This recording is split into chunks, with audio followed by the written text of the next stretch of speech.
Hello guys, आप लोगों का स्वागत है मेरे इस यूट्यूब चैनल पे। तो हम यहाँ पे जेके एसएसबी अकाउंट असिस्टेंट का सिलेबस कर रहे थे। अभी तो हमने general knowledge with special reference to J and K में से बहुत सारे टॉपिक किए हैं, सिर्फ एक या दो बचा हुआ है। तो अभी तक आप लोगों ने वो नहीं देखा है तो आप वहाँ पे चैनल पे जाके देख सकते हैं।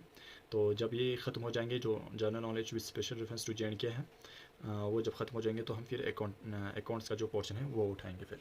तो चलिए, आज का टॉपिक है बजट 2020। ये मैंने वो जो हमारा पोर्शन दिया है करंट अफेयर्स, तो उसमें इम्पॉर्टेंट है ये जो बजट 2020, इसमें से क्वेश्चन पूछा जा सकता है। और हम ये जो बजट 2020 है ये एग्जामिनेशन पॉइंट ऑफ व्यू से पढ़ेंगे, बहुत ऊपर ऊपर से पढ़ेंगे, मगर जो इम्पोर्टेंस है वो ज़रूर पढ़ेंगे। और इसी में से ही हमारा क्वेश्चन निकल जाएगा। अगर इसमें से क्वेश्चन पूछा जाए तो हमें इसमें से ही क्वेश्चन निकल जाएंगे।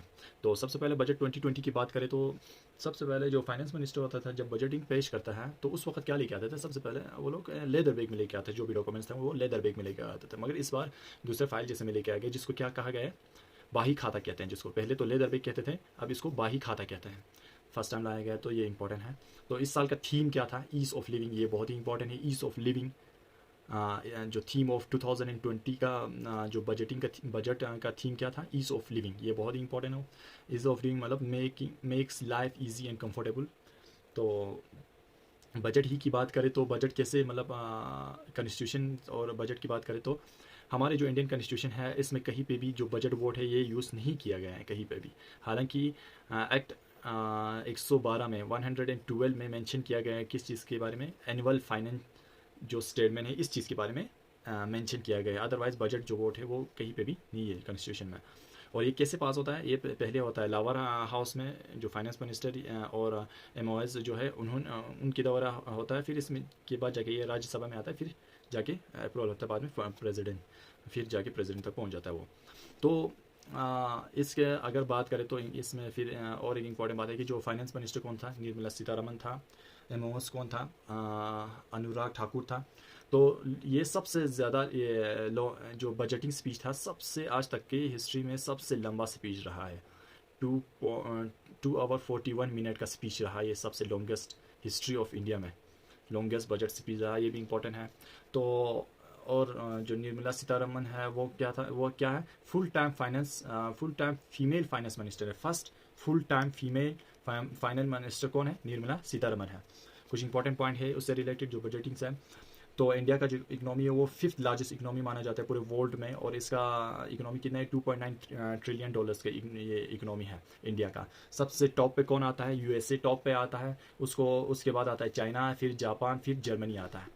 तो एवरेज ग्रोथ की बात करें तो इंडिया का एवरेज ग्रोथ कितना था? 7.4% था। तो डिफ्लेक्शन की बात करें तो 4.5% था। और जो फॉरेन डायरेक्ट इन्वेस्टमेंट था वो ये 19 तक 2014 टू 2019 तक 284 बिलियन डॉलर्स थे जो एफडीआई है। और डेमोग्राफिकल डिविडेंड की बात करें तो ये हमारे लोग कितने हैं? 15 ईयर्स टू 60 ईयर के लोग ज़्यादा हमारे इंडिया में है। तो ये कुछ थे इंपॉर्टेंट पॉइंट्स। और इस साल के जो बजटिंग था, इनके एम्स क्या थे? एम्स थे डिजिटल गवर्नेंस थे इनके एम, जो improvement in physical quality of life. किसके थ्रू? जो थ्रू नेशनल इंफ्रास्ट्रक्चर या पाइपलाइन, ये इंफ्रास्ट्रक्चर पाइपलाइन डेवलपमेंट के थ्रू जो फिजिकल क्वालिटी ऑफ लाइफ है उसको इम्प्रूव करना इनका था। Risk mitigation through disaster management की वजह से जो रिस्क होता है उस चीज़ को कम करना था। सोशल सिक्योरिटी की इनका एम था इस साल के बजट का। सोशल सिक्योरिटी किस तरह? थ्रू पेंशन एंड इंश्योरेंस के ज़रिए या पेंशन के ज़रिए सोशल सिक्योरिटी इनका एम था। तो 3042230 अप्रोक्सीमेटली रेवेन्यू जनरेट होता है इंडिया का, ये इंपॉर्टेंट है। और आउट ऑफ दिस, इसमें से 10.8% of GDP is receive from tax. जो 10.8% है जीडीपी, वो कहाँ से रिसीव करता है? टैक्स के थ्रू करता है। और दूसरा है 5.9% डायरेक्ट टैक्स के साथ टैक्स से रिसीव करते हैं। और 4.9 जो परसेंट जीडीपी है वो इनडायरेक्ट टैक्स से रिसीव करता है। यहाँ पे और एक वर्ड इंपॉर्टेंट वर्ड आता है कि फैशल डिपॉजिट। फैशल डिपॉजिट क्या होता है? जो टोटल इनकम होता है उसमें से जो टोटल एक्सपेंडिचर है उस चीज़ को माइनस करेंगे तो आपको क्या आ जाएंगे? फैशल डिपॉजिट आएंगे। अगर ये जो फैशल डिपॉजिट है, अगर ये प्रॉफिट में आ गया तो इसको फैशल सरप्लस कहा जाता है। अगर ये लॉस में आया तो इसको क्या कहा जाता है? फैशल डिफिसिट कहा जाता है। और इंडिया का इकोनॉमी फैशल डिफिसिट में ही चलता है। तो कुछ इंपॉर्टेंट यहाँ पे ग्राफ बनाए गए, जैसे कि इनकम है, इंडिया की इनकम सबसे ज़्यादा कहाँ से होता है, बोरो करके लाते हैं, ये सबसे ज़्यादा इनकम वहीं से आता है। तो सबसे ज़्यादा इनकम कहाँ से आता है, बोरो करके आता है। फिर सेकंड नंबर पे आता है कॉर्पोरेट टैक्स से आता है, या इसका जीडीपी या जीएसटी से आता है। कुछ लोग ये मार्क कर देते हैं कि सबसे ज़्यादा टैक्स हम कहाँ से, ये हम इंडिया का इनकम कहाँ से आता है, तो वो लोग इनकम टैक्स दे देते हैं। इनकम टैक्स नहीं है, उससे पहले कॉर्पोरेट टैक्स आता है, जीएसटी आता है। सबसे पहले नंबर पे हम कहाँ से ज़्यादा, सबसे ज़्यादा हमारा इनकम आता है बोरोड से आता है। अदर बाकी फिगर्स यहाँ पे दिया गया है, आप देख लेना अच्छे से। यहाँ पे परसेंटेज दिया गया है कि कहाँ से कितना आता है। तो सबसे ज़्यादा कहाँ से आता है, बोरो करके आता है, इनकम टैक्स से नहीं आता है। और जो इनकम आता है उस चीज़ को एक्सपेंड कहाँ करता है, फिर एक्सपेंड इंडिया एक्सपेंड सबसे ज़्यादा करता है हमारा 20% करता है state share of tax and duties में। ये ज़्यादा सबसे ज़्यादा एक्सपेंडिचर करता है, जो इनकम आता है उसका एक्सपेंडिचर सबसे ज़्यादा state share of tax and duties पे करता है। तो उसके बाद दूसरे नंबर पे आता है जो इंटरेस्ट पेमेंट होता है, उस चीज़ को करता है। इंटरेस्ट पेमेंट जो भी है, इंटरेस्ट पेमेंट मतलब जो बोरो करके लाए हैं उस पर जो इंटरेस्ट लगा हुआ है उसके पेमेंट में लगता है 18%। बाकी दूसरे परसेंटेज दिए गए हैं, आप देख सकते हैं यहाँ पे ग्राफ पे। तो उसके बाद आता है हमारे बजट की, अगर इस साल का एम देखें तो हमारा जो बजट का थीम क्या था, ईज़ ऑफ लिविंग था। और उस ईज़ ऑफ लिविंग को पूरा करने के लिए कुछ हेडिंग्स दिए गए हैं, जैसे कि governance, economic development, caring society, finance sector या एस्पिरेशन इंडिया। इन हेडिंग्स के ऊपर, इन हेडिंग्स के ऊपर ये लोग काम करने जा रहे थे इस ईज़ ऑफ लिविंग की उसको अचीव करने के लिए। तो जैसे कि इसमें है गवर्नेंस की बात की गई है। तो फर्स्ट पॉइंट गवर्नेंस में इन्होंने कहा है कि जो जीएसटी का या आईबीसी है उनके स्ट्रक्चर में चेंज लाएंगे कहा गया है। और 20% के जो टैक्स ये है वो रिड्यूस करेंगे, किसमें, टर्म्स में। और इनकम ये लोग क्या करेंगे, इंक्रीज़ करेंगे, जो सेविंग इनकम से हर फैमिली का वो 3% तक इंक्रीज़ करेंगे। और 70 लाख नए जो टैक्स पेयर आएंगे, ये लोग ऐड हो जाएंगे, जिसका रेवेन्यू कितना होगा, लगभग 105 करोड़ होगा। इसके बाद कंपनी एक्ट में इन्होंने, कंपनी जो एक्ट है उसमें रिफॉर्म्स की भी बात किए गए हैं। तो डिजिटल रेवोल्यूशन की बात किए गए, जैसे कि डीबीटी डायरेक्ट बेनिफिशियल ट्रांसफ़र की बात की, जिसमें डायरेक्ट उनकी जो जिनको बेनिफिट मिलना है उनकी डायरेक्ट अकाउंट्स में, बैंक अकाउंट में पैसे जो भी है स्कीम्स के थ्रू मिलने हैं उसको डायरेक्ट बैंक अकाउंट में डाला जाएगा। जैसे कि उन्होंने कहा कि 2018 to 2019 में इन्होंने 7 लाख जो करोड़ है वो ट्रांसफ़र किए गए इन्होंने इसके थ्रू, डायरेक्ट बेनिफिशियल ट्रांसफ़र के थ्रू। तो इंक्लूसिव ग्रोथ की बात की गई है, सबका साथ सबका विकास, health care, Ayushman Bharat, clean energy, इन इस चीज़ की से ये इन्होंने कहा कि इंक्लूसिव ग्रोथ करेंगे। तो फाइनेंशियल इंक्लूजन की बात करी है, जैसे हर किसी को बैंक से कनेक्ट करने की बात की गई है। अफोर्डेबल हाउसिंग की बात की है, बाय लोन अफोर्डेबल हाउस देने की बात की गई है। तो इस तरह की चीज़ें हैं जो इस बजट में दी गए हैं, जो इतने तो ज़्यादा इंपॉर्टेंस नहीं है। ये फाइनेंस सेक्टर की बात करें, दूसरा पॉइंट है हेडिंग के ऊपर, तो इसमें इन्होंने ये कहा गया कि जो इंश्योरेंस है, डिपॉजिट इंश्योरेंस, उसको इंक्रीज़ किया गया है 1 लाख से 5 लाख तक। तो जो IDBI जो बैंक में गवर्नमेंट का जो शेयर है या उसको क्या करेगा, जो भी बैलेंस है उसको वो लोग सेल करेंगे। कॉर्पोरेट टैक्स को 22% किया गया है। DDT को ख़त्म कर दिया गया है। जो हेल्थ टैक्स लगाए जाएंगे, जैसे कि अगर कोई इंपोर्ट करता है मेडिकल इक्विपमेंट को तो फॉरेन से, तो उसके ऊपर टैक्स लगाए जाएंगे। ये इसलिए कि ये जो अपना जो लोकल है इक्विपमेंट वो ज़्यादा से ज़्यादा चले। तो इसके बाद इन्होंने इनकम जो टैक्स चार्ज था उसमें भी बहुत सारे चेंज लाने की बात की गई, चेंज लाया है। जो नया जो रिगमी होगा टैक्स का वो ऑप्शनल होगा, वो चॉइस पे होगा। तो इसके बाद आता है और एक पॉइंट जो एस्पिरेशन इंडिया है और एक हेडिंग था। तो इसमें क्या है, इसने रूरल जो एग्रीकल्चर या इरिगेशन या रूरल डेवलपमेंट की बात की, उस पर 16 पॉइंट जो एजेंडा है उसके ऊपर चलने की बात की गई इन्होंने इस जो बजट में। तो farmer income, below economy, storage, animal husbandry, और इसमें से 2.83 लाख करोड़ किसको दिया गया है, इनको दिया गया है। इसमें से जो एस्पिरेशन इंडिया के लिए दिया गया है, और इसमें से 1.60 जो लाख करोड़ है वो एग्रीकल्चर एंड इरिगेशन को दिया गया है, और 1.23 जो लाख करोड़ है वो रूरल डेवलपमेंट एंड पंचायती राज को दिया गया है। ये जो फिगर है ये थोड़ा इम्पोर्टेंट है, पंचायती राज के लिए कितना, ये 1.23 करोड़। तो 100 जो वाटर ट्रस्टेड सिटीज़ है उन पे ज़्यादा फोकस दिया जाएंगे। तो ये पूछा जा सकता है कितनी सिटीज़ था वाटर ट्रस्टेड सिटीज़, तो ये था 100 थे डिस्ट्रिक्ट, सॉरी सिटी नहीं डिस्ट्रिक्ट, तो वो थे 100।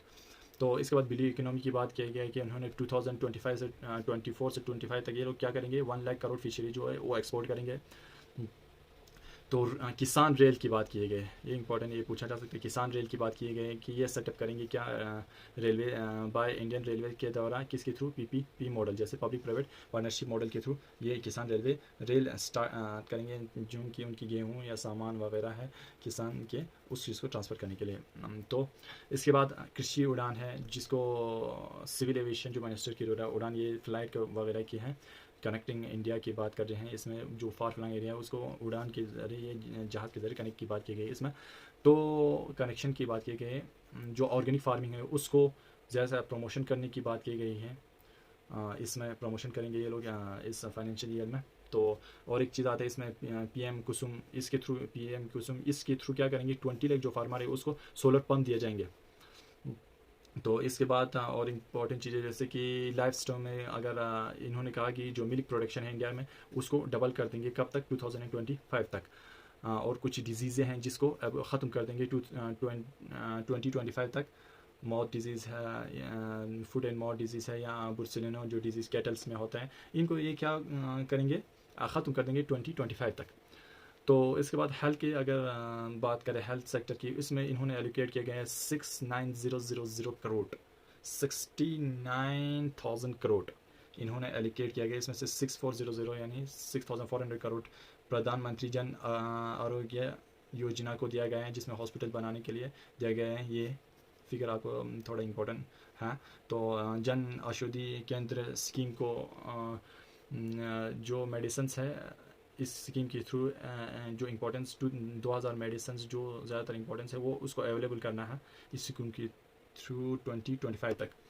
तो वाटर की बात करें, तो वाटर सेक्टर की बात करें तो इसमें इन्होंने जल जीवन मिशन के लिए इन्होंने 3.60 लाख करोड़ दिया है। सैनिटेशन के लिए इन्होंने 99,300 करोड़ दिया गया है। स्किल डेवलपमेंट के लिए 3000 करोड़ दिया है इन्होंने इस बजट में। तो इन्होंने और इसमें इंपॉर्टेंट बात की कि पुलिस यूनिवर्सिटी इस्टेब्लिश किया जाएगा और फॉरेंसिक साइंस यूनिवर्सिटी भी बनाए जाएंगे। तो एजुकेशन के सेक्टर में कहा है तो इन्होंने क्या किया कि ऑनलाइन डिग्री की बात किया कि ऑनलाइन डिग्री ज़्यादा से ज़्यादा दिया जाएंगे, किया जाएंगे, करवाए जाएंगे, या कह सकते हैं ऑफ जो फॉरेन डायरेक्ट इन्वेस्टमेंट है एजुकेशन सेक्टर में उस चीज़ को भी बढ़ाया जाएगा।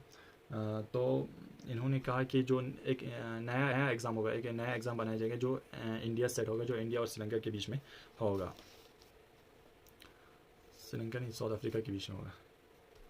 तो इकोनॉमिक डेवलपमेंट ये और एक पोर्शन है, इसमें क्या गया एलोकेट किया गया 2700 करोड़ का इन्होंने इस जो इकोनॉमिक डेवलपमेंट है इसमें दिया गया है, जिसमें से 100 करोड़ इंफ्रास्ट्रक्चर के लिए दिया है 5 साल के लिए। किसकी स्कीम के थ्रू, नेशनल इंफ्रास्ट्रक्चर पाइपलाइन के थ्रू दिया गया है, इनको 100 करोड़ दिया गया है 5 ईयर के लिए। तो उसके बाद लॉजिस्टिक पॉलिसी, जो नेशनल लॉजिस्टिक पॉलिसी भी इन्होंने कहा है कि रिलीज़ कर देंगे अभी बहुत ही जल्द। तो इसके बाद आता है इन्होंने 1.7 लाख करोड़ जो इन्वेस्ट इन ट्रांसपोर्ट इंफ्रास्ट्रक्चर में 1.7 लाख करोड़ दिया गया है, जैसे कि रोड हाईवेज में दिया गया, एयरपोर्ट 2024 तक 100 एयरपोर्ट बनाए जाएंगे। 2200 करोड़ यानी 22,000 करोड़ 2200 करोड़ यानी 2200 crore for power and renewable energy के लिए दिए जाएंगे। तो दिए गए हैं इन्होंने इस जो बजट में।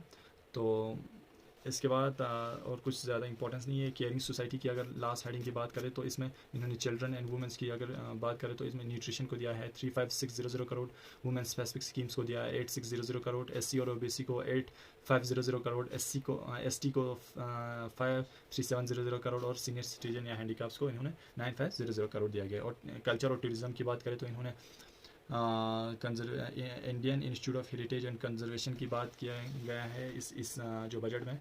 तो दूसरा कहा कि इस पॉइंट कहा गया कि 5 आर्कोलॉजिकल जो साइट है इस पर क्या बनाएंगे ये लोग, म्यूज़ियम बनाएंगे, जैसे कि इसमें साइट है राखीगिरी, हस्तिनापुर, शिव सागर, डोलावीरा, आदि चनालूर, ये नाम अजीब सा है, आदि चनालूर ये तमिलनाडु में है, डोलावीरा गुजरात में है, शिव सागर आसाम में है, हस्तिनापुर यूपी में है, राखीगढ़ी हरियाणा में है। तो इनके ऊपर क्या करेंगे ये लोग, म्यूज़ियम बनाएंगे।